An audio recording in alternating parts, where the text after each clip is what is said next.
Saudara yang dikasihi Tuhan, umat percaya, dimanapun kita berada, kita bersyukur Tuhan masih beri kesempatan untuk kita kembali merenungkan sebagian dari firman-Nya untuk minggu tanggal 20 November tahun 2022 yang dinamai Minggu Penutup Kalender Gereja, atau yang dalam bahasa Karo disebut Minggu Pendungi Tahun Gereja.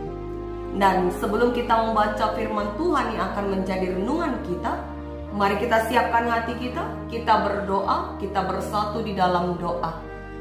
Ya Tuhan Allah Bapa kami yang berkuasa atas kehidupan kami, Bapa, kami mengucap syukur buat hari yang baru, kesempatan yang baru ini, di mana kami masih beroleh waktu untuk kami pakai merenungkan kembali sebagian dari firman-Mu. Berbicaralah kepada kami Tuhan melalui hamba-Mu, agar kami bisa semakin mengenal Tuhan dan semakin mengerti apa kehendak Tuhan untuk kami kerjakan di masa hidup kami di dunia ini.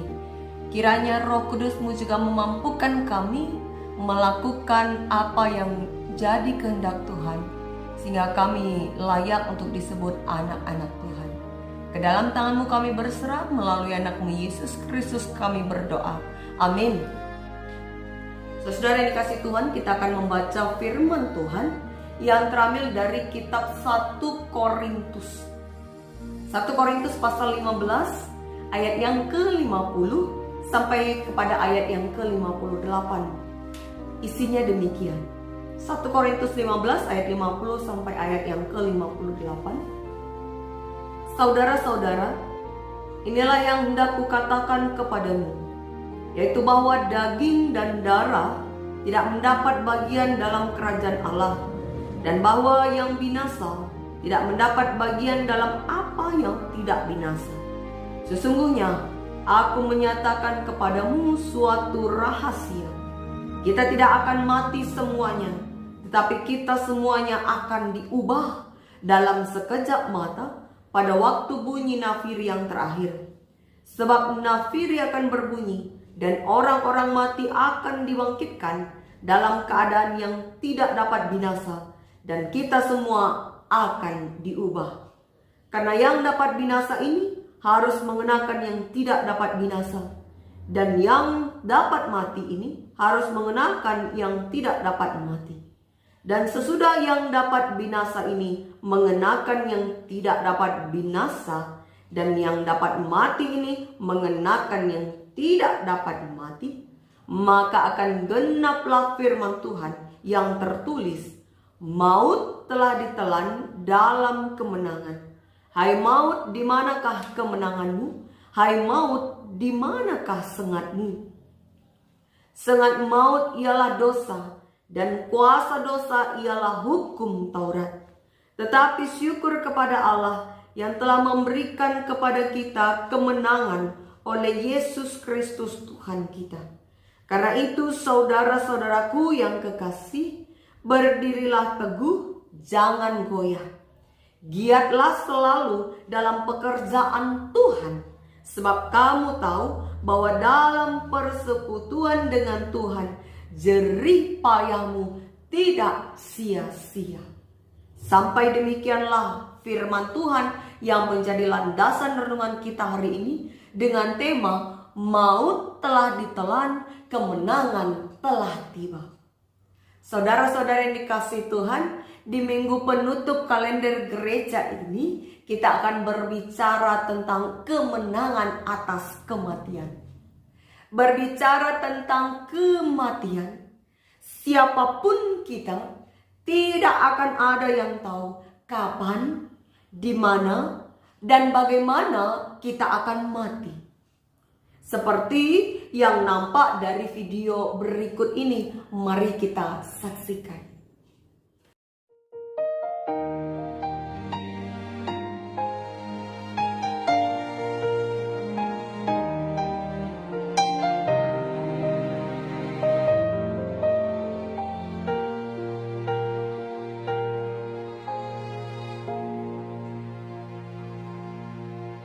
Ku tak tahu sampai kapan hari hidupku akhir hayatku ini tidak menentu. Namun yang pasti perjalanan hidup ini berakhir di suatu saat nanti. Sebelum hari akhir hidupku tiba,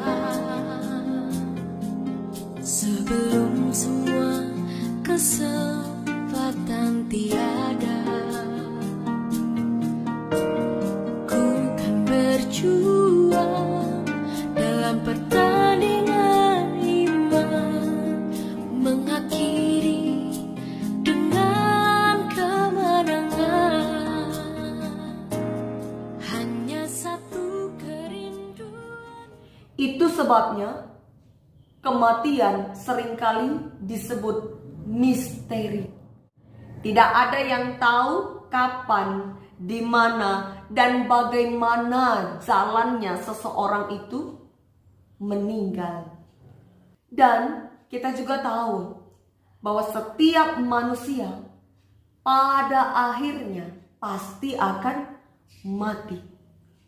Namun tetap saja kematian menjadi hal yang menakutkan dan menjadi topik yang ngeri-ngeri sedap untuk dibicarakan.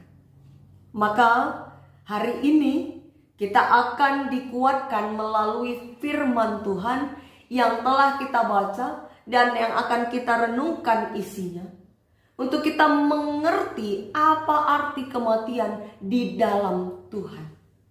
Mari saudara-saudara yang kasih Tuhan, kita mendalami firman-Nya.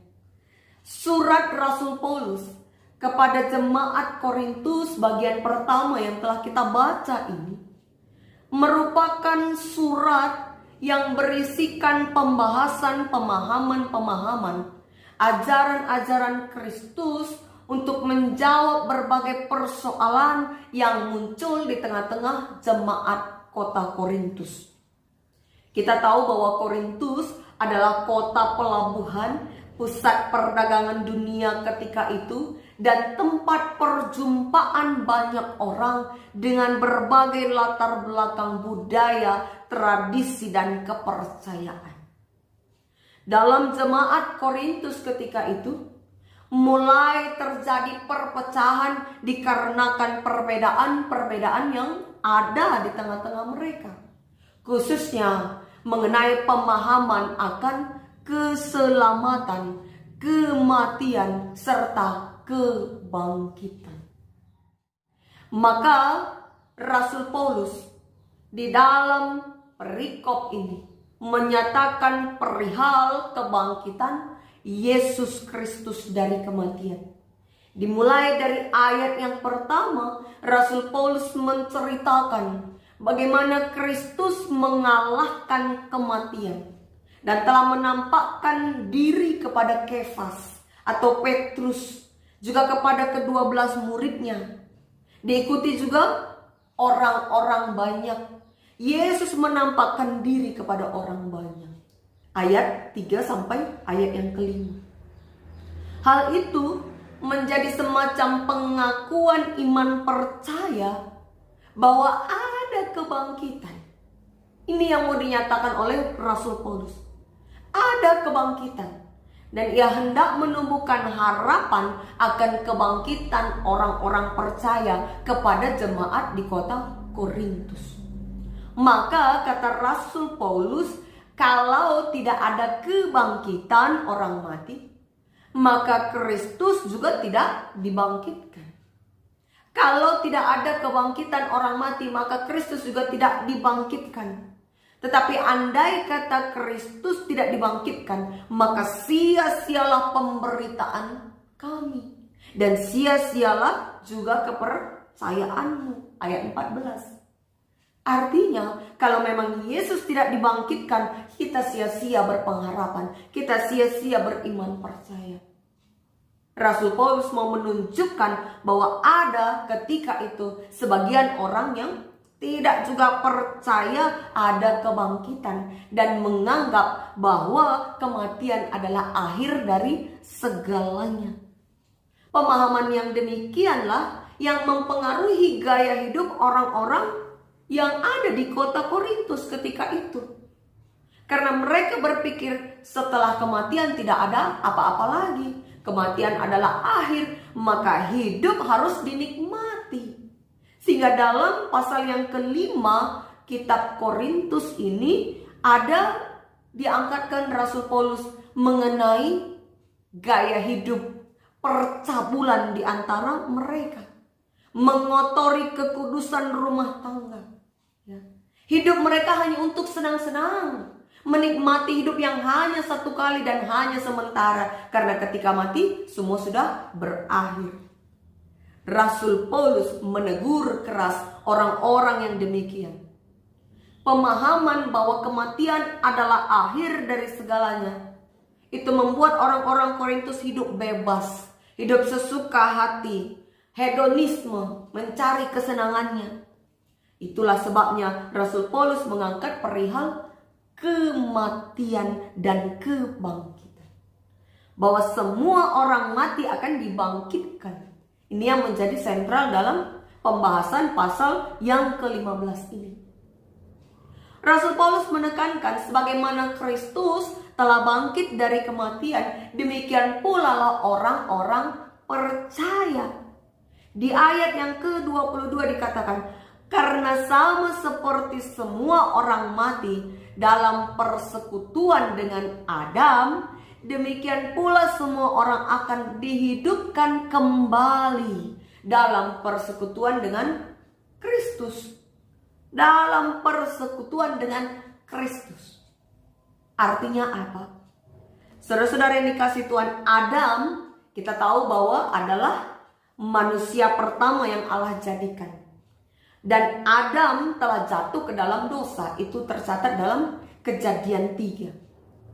Adam dihukum oleh Allah sehingga dengan berpeluhlah ia serta keturunan-keturunannya akan mencari makanan sampai nanti dia akan kembali menjadi tanah.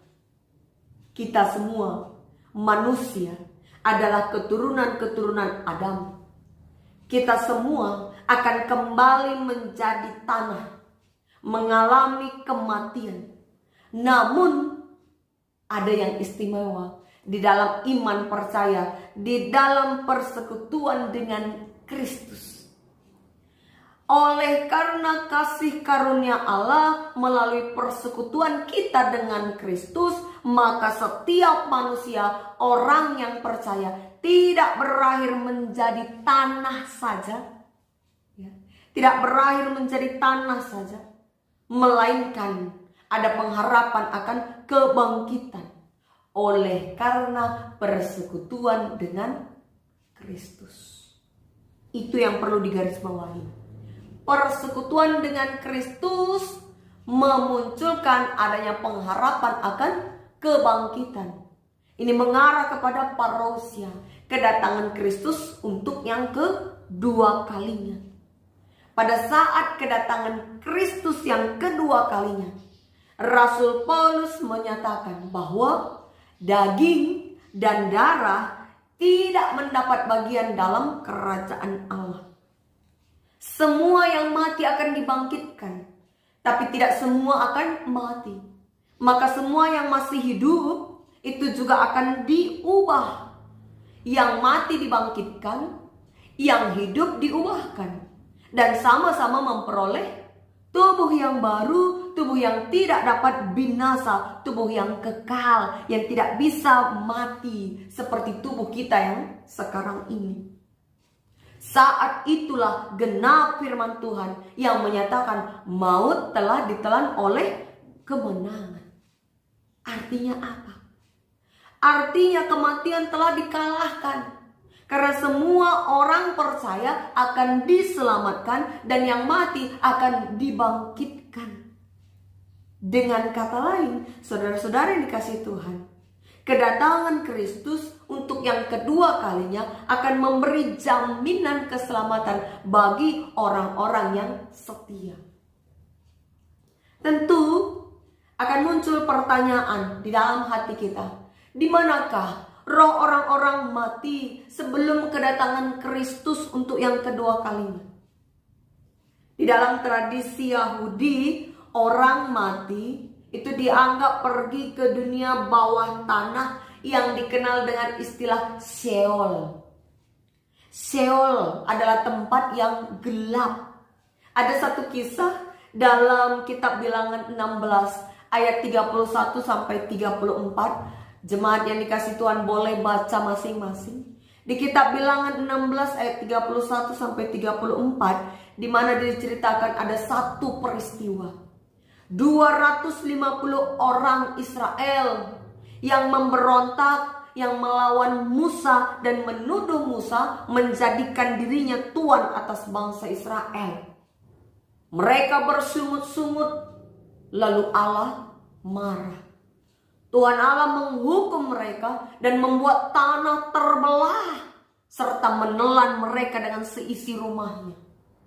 Demikianlah mereka turun hidup-hidup ke dunia orang mati yang disebut Sheol.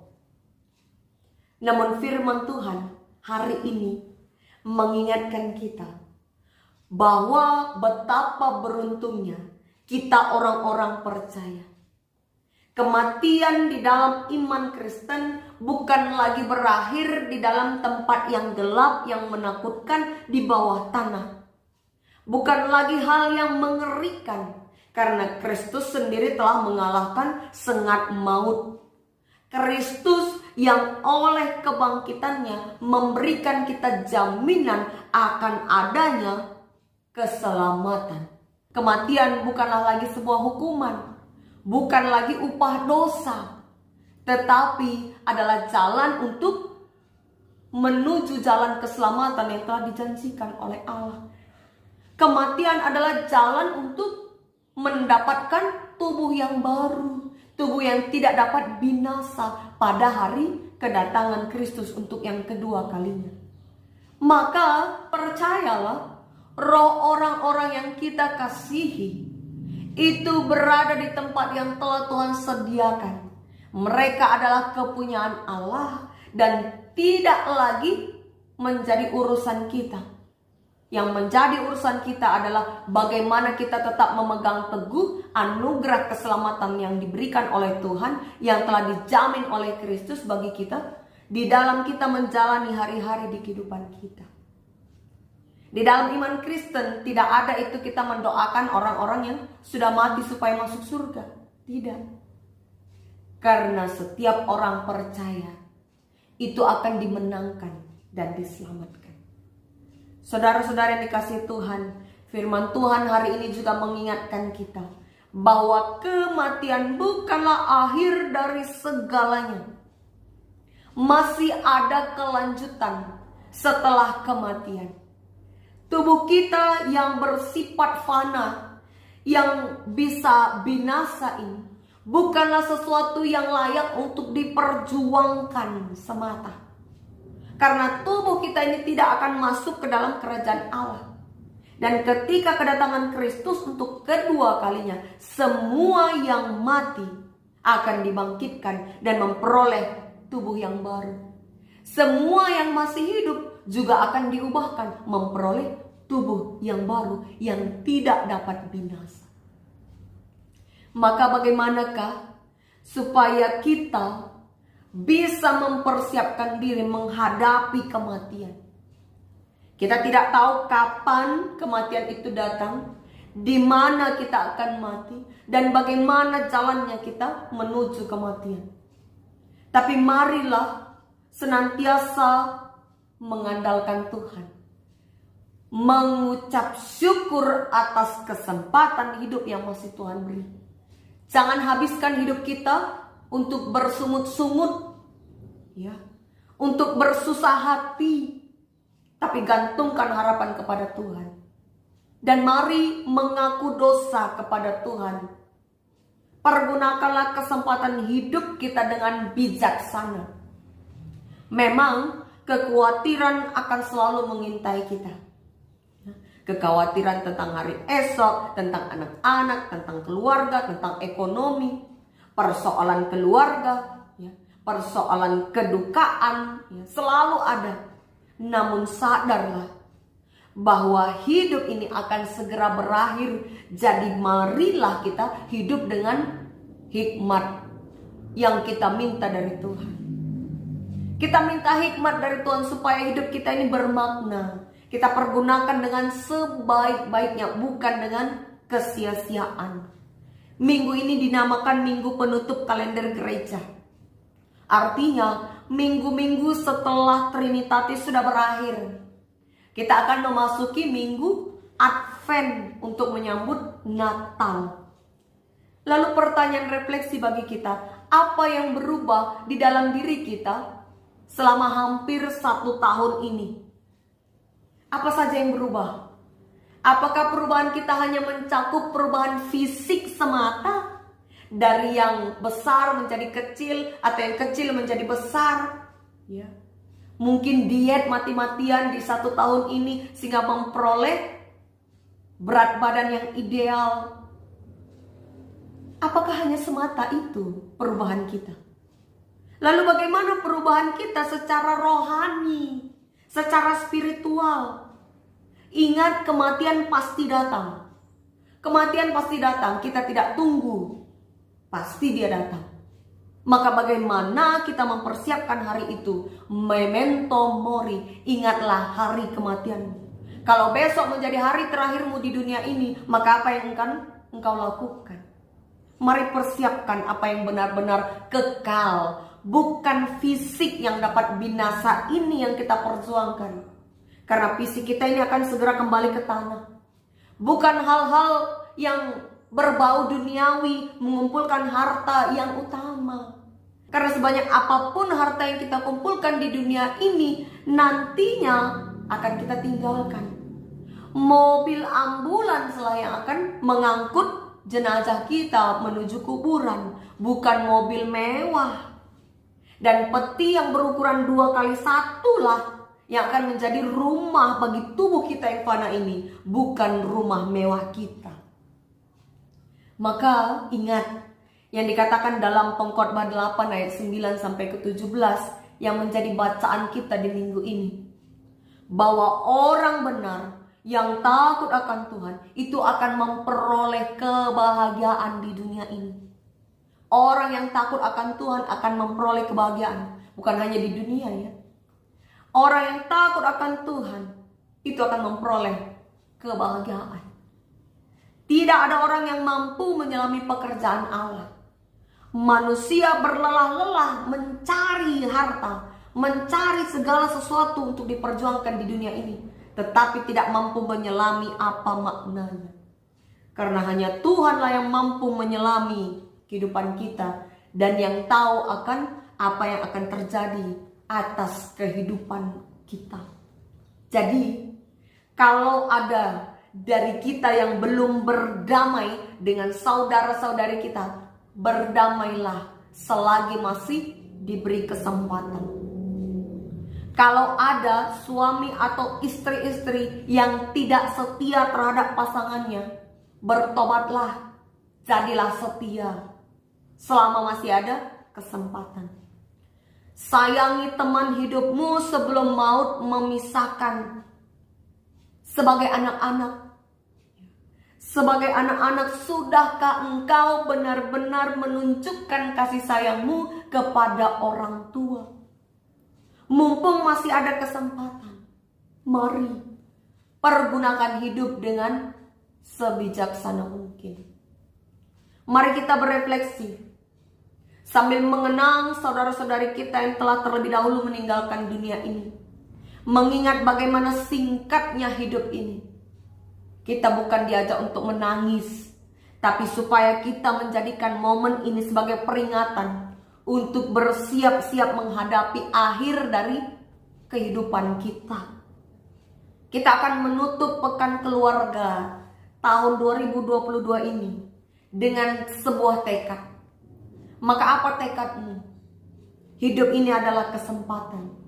Mari pakai dengan bijaksana. Dan biarlah firman Tuhan hidup di dalam diri kita dan hidup di dalam keluarga kita. Sehingga kita tetap layak disebut anak-anak Tuhan. Kita tetap layak memperoleh tubuh yang baru yang tidak dapat binasa pada hari kedatangan Kristus untuk yang kedua kalinya. Selamat membuat tekad yang baru di dalam kehidupan kita dan pakailah kesempatan hidup dengan bijaksana. Kiranya Tuhan memampukan kita melakukan firman-Nya. Amin. Kita berdoa. Ya Allah, terima kasih. Kami mengucap syukur Tuhan. Kesempatan untuk kembali diperingatkan saat ini adalah kesempatan yang berharga bagi kami.